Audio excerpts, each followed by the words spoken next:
I am 34 now, but this all happened when I was in first grade.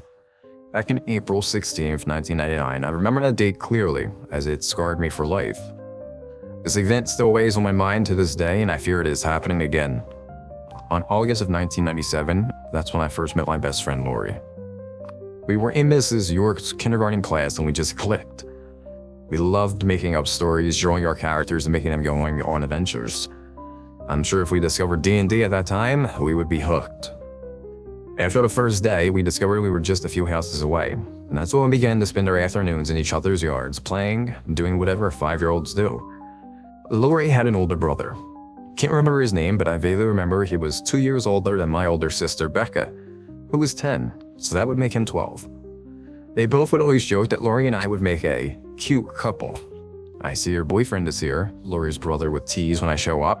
Nick, your girlfriend is here, Becca would call out to me when Lorrie comes to my house. We usually try to fight them as we tell them we're friends. Even my uncle, Oscar, would join in when teasing. By the time we reached first grade, we ended up going in separate classes.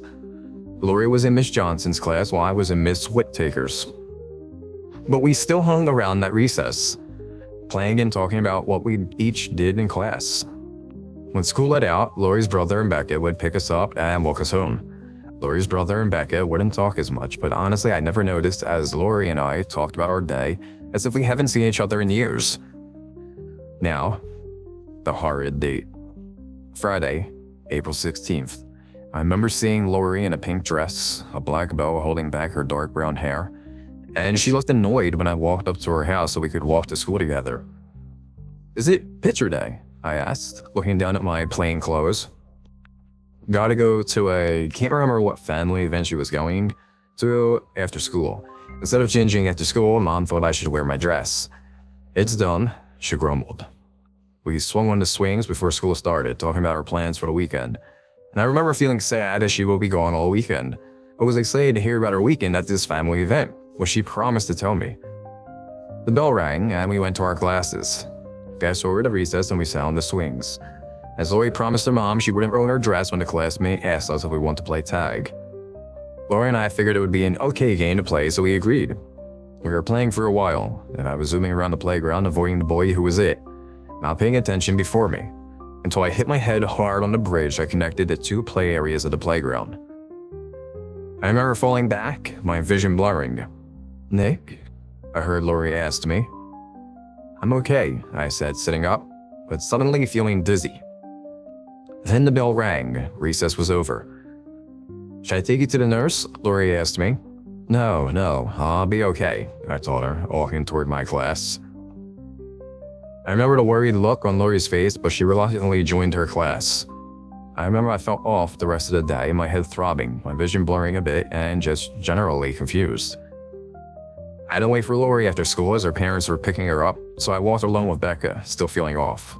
I didn't tell anyone about my head injury as I thought it wasn't that bad, but I felt so tired. When I got home, I decided to take a nap on the couch to sleep off the staggerness. When I woke from my nap, it was already dark, but I knew I felt a lot better. Look who's up from the dead, I heard someone say. I spotted a girl who I'd never seen before, yet I knew that I knew her. I just looked at her confused. Oh good, you're awake. Want something to eat? Mom asked me, poking her head from the kitchen, but I just couldn't take my eyes off this familiar stranger. What? The girl snapped, then rolled her eyes and left towards the kitchen. I cautiously approached my mom in the kitchen when I spotted both Becca and the girl doing homework. I knew it was Becca's friend, but I remember her friends. Maybe a new girl Becca befriended? But why does my gut tell me it's not true? Mom made me a sandwich, which I took and hurried to the living room trying to process it all. As I ate, I looked up at my TV. Above them was my family portrait. My parents, Becca, me, my younger brother Ryan, and the girl from the kitchen. It was Penny, my eldest sister. But I knew that was impossible. I knew for a fact I never had an older sister named Penny. It was only Becca. But I knew that was true somehow. That's my eldest sister. How can I forget? I knew I needed to talk to Lorrie about this because it felt so strange. Maybe she remembers her too? Did I hit my head hard enough that I forgot Penny? I was cautious around Penny, still unsure if I could trust her, even though she was my sister. I one day rushed to Lorrie's house, eager to give her my news, but she wasn't at our waiting spot. I waited a bit longer, but I knew I was going to be late if I waited. I felt bad going to school without her, but I couldn't be late myself. Reluctantly, I ran to school alone. By recess, I asked one of Lorrie's friends about Lorrie, thinking she might have heard from her. "Lorrie who?" she asked me. "Lorrie?" I trailed off, because at that moment, I forgot her name. I always remembered her full name, but my mind only could think of her name, Lorrie. "She's in your class. You two made a volcano together," I said. Her friend only arched an eyebrow. "You mean Talia?" I knew something was wrong. Talia was Lorrie's bully, and this friend avoided Talia too. We got into an argument to the point a teacher had to break us apart. I was taken to the principal's office, first time I ever went. And that's when I noticed the other thing. Well, his school name. It wasn't Washington Elementary anymore, but Lincoln Elementary. At first, I thought I was at the wrong school. Maybe that's why I didn't see Lorrie. But I knew that wasn't true. I just withdrew myself, unsure of what was true anymore. First, I found out I have a sister named Penny, and then I discovered Lorrie never existed, and now the school name changed? I couldn't figure out how to tell the principal about this, as it sounded crazy. When I heard about glitches in the Matrix, I thought, is that what happened to me? When I hit my head, I went into another universe where Lorrie never existed, but Penny did. Now, years later, I feel like it's happening again, because I sent Penny a birthday text from her eldest daughter, Vanessa. Nick, I don't have a daughter named Vanessa.